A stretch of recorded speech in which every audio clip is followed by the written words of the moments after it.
पीएससीला एक क्वेश्चन आला होता की ज्या सोशियोलॉजिकल थेरीज आहे स्टॅटिफिकेशनच्या स्तरीकरणाच्या त्या जेंडर ब्लाइंड आहेत का.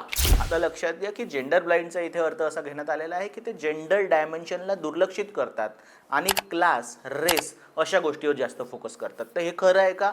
हो, काही बाबतीत काही अंशी ॲक्च्युली हे खरं आहे.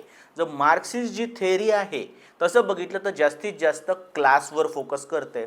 जेंडर आणि जे अदर डायमेन्शन आहे इन्क्लुडिंग कास्ट एथिनिसिटी या गोष्टीला ते ॲक्च्युली इग्नोर करत आहे असं लक्षात येतं. जेंडर ब्लाइंड आहे असं आपण म्हणू शकतो. त्याच्यानंतर जे फंक्शनलिस्ट थेरी आहे तर त्याच्यामध्ये डेव्हिस अँड मूर आणि पार्सनची जी थेरी आहे त्याच्यामध्ये पण जेंडरवर असा विशेष फोकस करण्यात आलेला नाही आहे. त्याच्यानंतर इवन वेबेरियन जो पर्स्पेक्टिव्ह आहे इंटरॅक्शनिझम त्याच्यामध्ये पण काय होतं माहीत आहे का की जेंडरवर असं पर्टिक्युलर कमेंट नाही केलेले आहेत. म्हणजे ओव्हरऑल जे इम्पॉर्टंट थेरीज आहेत त्या जेंडर ब्लाइंड आहे असं आपण म्हणू शकतो. पण त्याच्यानंतर जे फेमिनिस्ट पर्स्पेक्टिव्ह आहे ॲन ओक्ले आहे सिल्विया वेल्बी आहे किंवा किंबर्ले क्रिन्शॉ इंटरसेक्शनॅलिटीचा पॉईंट आपण घेतला होता याच्यामध्ये जेंडरवर फोकस करण्यात आलेला आहे.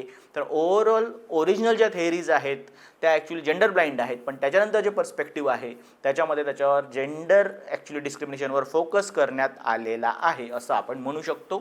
धन्यवाद.